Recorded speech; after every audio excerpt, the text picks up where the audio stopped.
Welcome to the Unbecoming Hub podcast. Reflections about being human without treating yourself as something to fix. I'm your host, Lacey Kelly.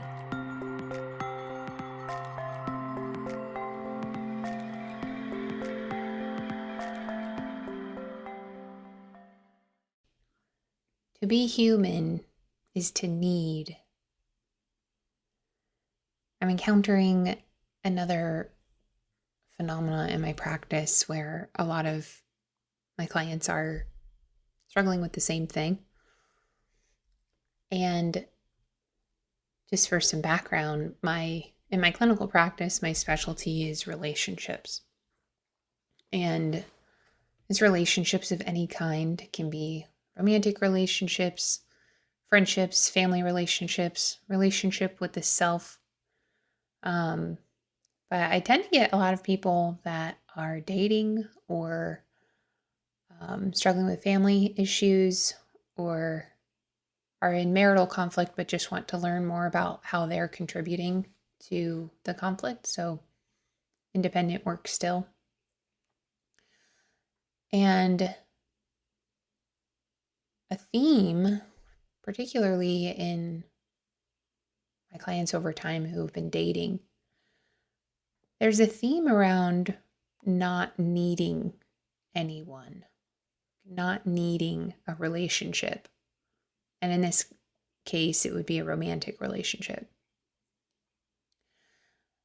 And there's, I think, a common perspective out there that if you need someone, then you're somehow emotionally immature or weak or codependent or insecure.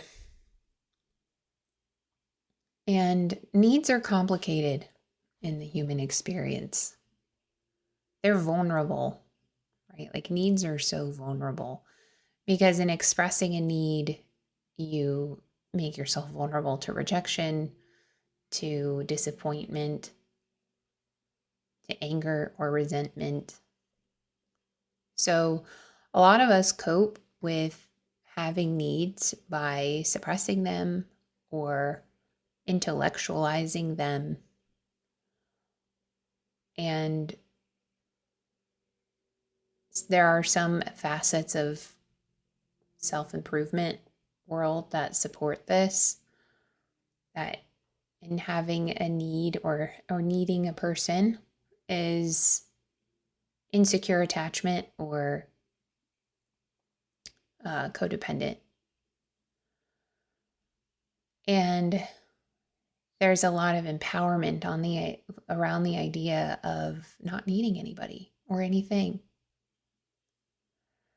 Our relationship to needs forms very early. When we're little, we're entirely dependent and vulnerable.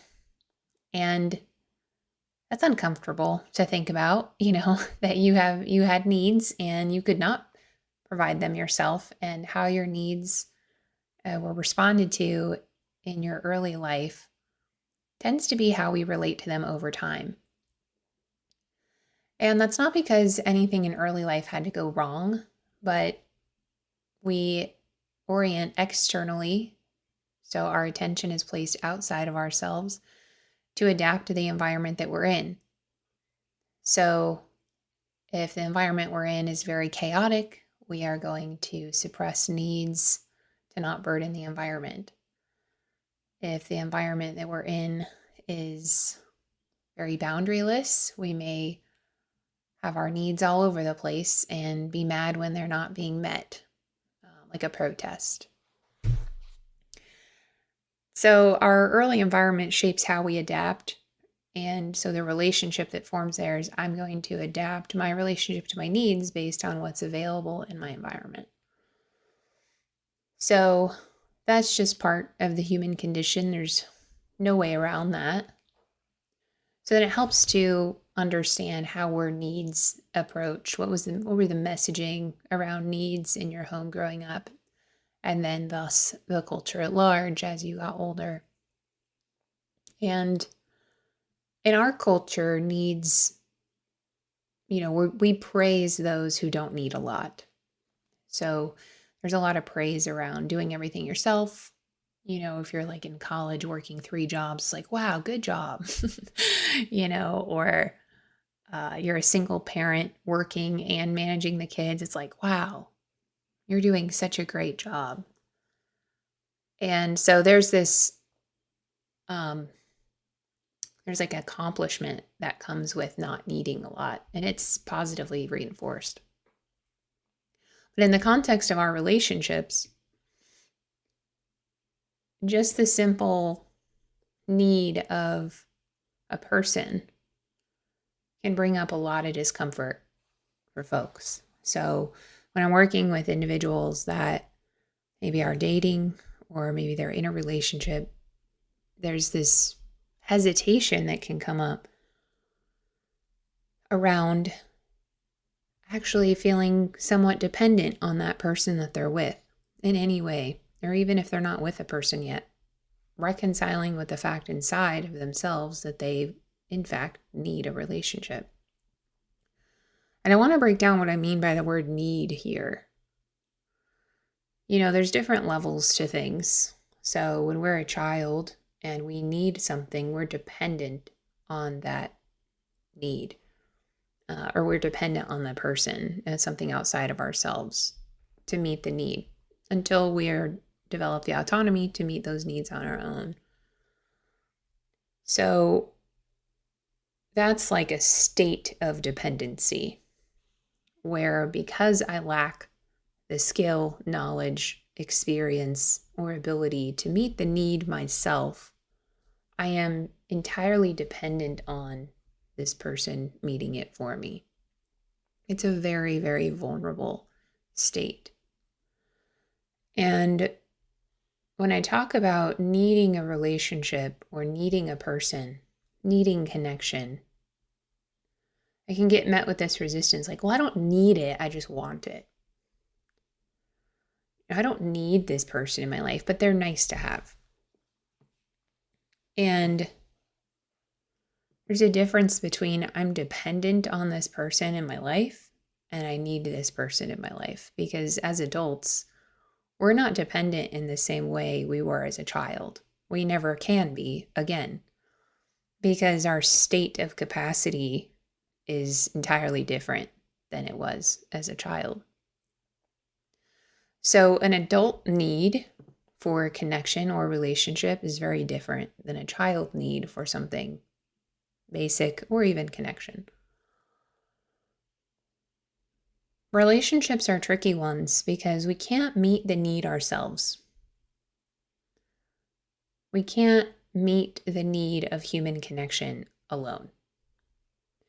So while it's not the same level of dependency that we may experience in childhood, that like total raw vulnerability of incapable expression, like we are incapable of meeting certain needs at different stages of development in childhood. We can't be there again. But for the human need of connection, we are dependent on others to meet it because it's a relational need. So this idea of like, I don't need it, I just want it, it can start to feel like a shield. It can start to feel like a way to keep that vulnerability at a distance. And what we're really saying is, I do need this in my life because I feel lonely and I want a person to share my experiences with. I want my life to be witnessed and I want to witness someone else's life. I crave the intimacy of knowing someone deeply. And I need that as a person. And if I don't get it, I can be all right. I can be all right. It's not going to destroy my soul or create that collapse of self that dependency may cause in childhood. But I need it to feel connected. And if you're anyone who's spent some time in self-help spaces, you probably cringe at hearing me say those things because there can be so much emphasis on be secure first, love yourself first, feel whole first, then you can go out and have a relationship. And it kind of feels like an impossible ask because to be human is to need other humans. And we can satisfy the need for connection in other forms of relationship through community, friendship, deeper experiences of being seen by others. It doesn't have to be a romantic relationship. I think a lot of us go towards that because we just want to feel like there's that one person that has our back. We want to feel like there's someone that's going to be in it for the long haul, that's committed. And it's okay to have that need. And I see in my clients a lot this sense of fear around admitting anything like that. And I know this because I was like queen of this paradigm for a long time, to the point where, I have a friend and she's always had more functional relationship with relationships than I have. Not afraid to say she needs someone or she wants to share her life with someone or, different things like that.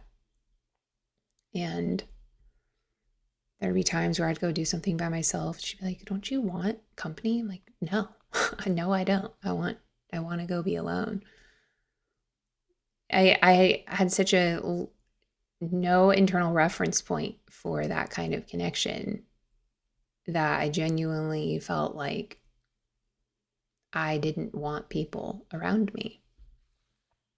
And, through my own exploration of self, I learned that was all one big armor. And I actually did, in fact, want some kind of connection.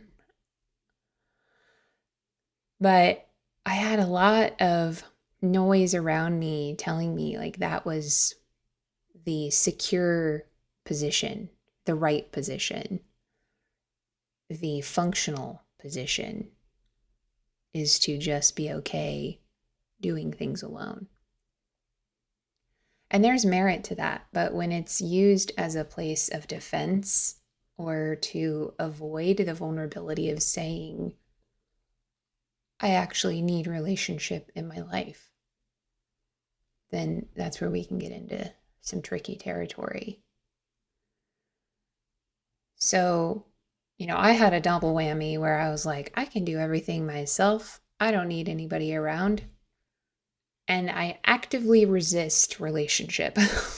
So I had a mix of all of it.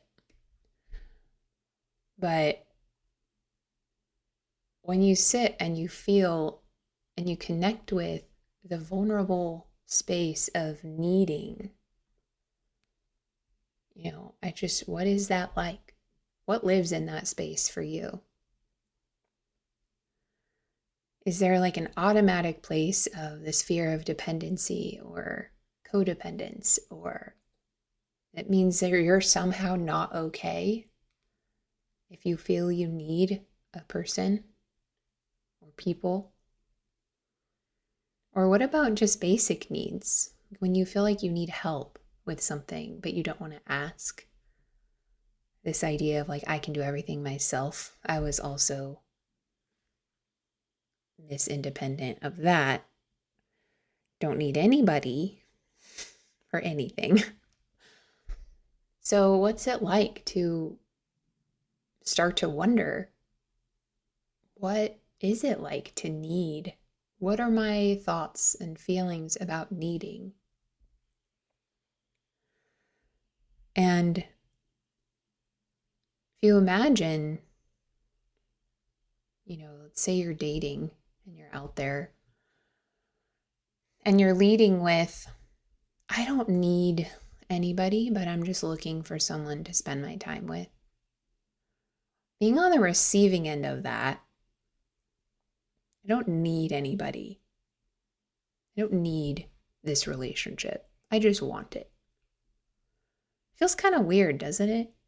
Maybe for some people it brings relief, like, oh, good, they're not going to smother me or something, because we all have such like a skewed perception of what needs are. So even just someone saying like, yeah, I need relationship in my life could be like, whoa, slow down there, buddy. So just like notice, what would it be like to receive that or to hear that from someone? Like, no, I actually need a relationship. I'm actively seeking it because I want it and need it. I won't die without it, but it's a need I have as a person to connect with other people. Just kind of notice, like, which side of the aisle are you on with that? Would that be like, whoa, too much for me? Or would there be some kind of like, oh, I'm glad you said it because I agree? Or maybe neutral, I don't know. But then thinking about what your own relationship with need is, this vulnerable part of being human, the need. And you can be so self-sufficient. I'm a very self-sufficient person, and I have needs as well. So they don't have to cancel each other out. And I think that's another paradigm we can get lost in, is like, if I am in touch with my needs, then it means I'm not independent or self-sufficient in some way. Or if I express my needs, then it means I'm weak or incapable in some way. And, it's something we can hold. I can have needs and be self-sufficient. I can have a need for relationship and be honest about that rather than putting on the front of, I don't need it, I just want it, I'm cool. But actually being vulnerable enough to say, yeah, I need you in my life. I don't just want you in my life. Like, you have value here and I need you in my life. That's so different. And just exploring, what is that like? And, I think something that I've noticed anyway is, as I am in like a self-sufficient space, maybe I don't need much help for different things at a certain time in my life. I'm pretty self-sufficient, feeling pretty good. The need that shows up in my relationships is so much more just around like enjoyment. Like, you're here to live with me. My life would feel less inhabited without you. And then maybe there's other times where I need more things, basic daily things. I need help around the house, or I need help with my son, or whatever it might be. Then we can express that too. The things that I would normally do myself, I actually need help with those right now. And that's okay. So the needs can shift and change in relationship too. Nothing is black and white. So we just question, what is it like to be in touch with the reality that to be human is to need? And one of the human needs we have is for relationship. And it's okay to call it a need, not just a want. And just explore that. What's that like?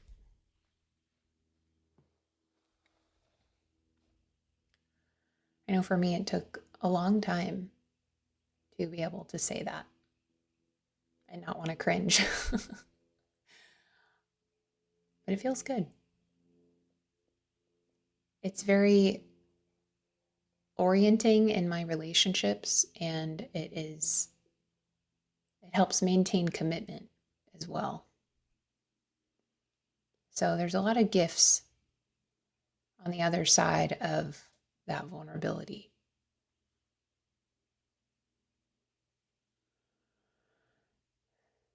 I think that's it for this one. I talk about this a bit in phase 2, unraveling in the process of unbecoming. It's all an exploration around vulnerability, dependency, power, connection, all those fun human experiences. If you ever want to read more about it. All right, until next time.